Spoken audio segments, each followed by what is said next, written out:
How's it going, guys? So this question, exceedingly high yield for USMLE Step 1. You need to know the acid-base profile / disturbance associated with an acute asthma attack, all right? Now, apparently this is the 332nd question in my audio Qbank.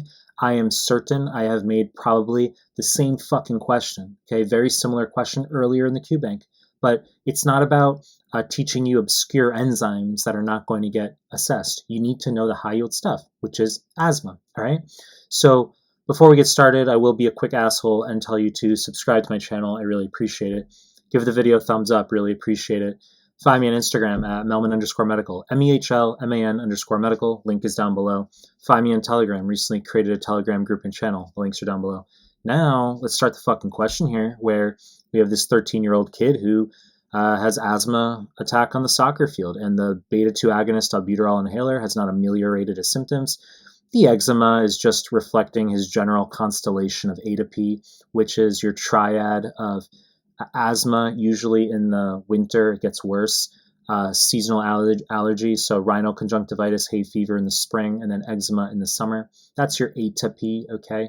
So paramedics are called, and you can see that his respiratory rate is increased. Normal range is 12 to 16 per minute. His is 26. I didn't even need to write that out here. That makes the question easier, but it's not difficult to infer anyway that respiratory rate would be increased in acute asthma attack. Now we're going to look at our acid-base disturbance. So for starters, you need to know, okay, this is the first high yield point. You need to know that CO2 is down, not up in acute asthma attack.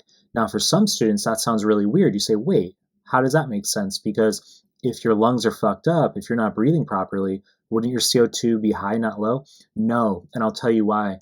Because O2 diffuses slowly, CO2 diffuses really quickly. So if your lungs are fucked up, O2 can't get in. That makes sense.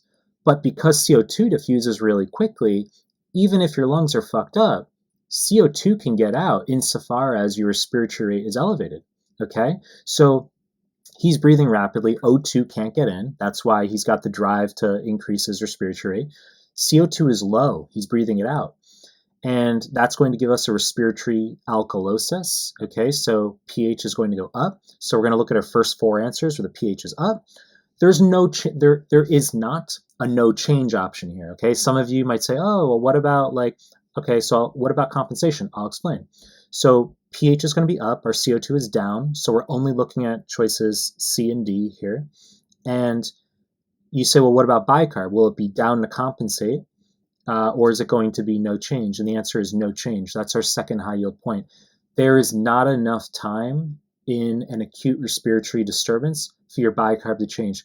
It takes a bare minimum 12 to 24 hours for your bicarb to start to compensate, okay? So you go to the Colorado Rockies, you're up at high altitude, you're going to have an acute respiratory alkalosis for the first day you're there. It's going to take until about the second day at least for your bicarb for the kidneys to begin to excrete the bicarb for compensation, for your bicarb to go down. So an acute asthma attack, pH up, CO2 down, bicarb, no change. And this constellation right here, where this combination is also what you're going to see for a pulmonary embolism, all right? Now, 9 out of 10 times, there are occasional exceptions when we talk about 2CK level, but your take home for this question is for an acute asthma attack as well as a pulmonary embolism, you're going to choose an up arrow for pH, a down arrow for CO2, and no change bicarb. You know the deal. I'm going to continue making more content. If you like my stuff, subscribe to my channel, and I appreciate your time. That's it.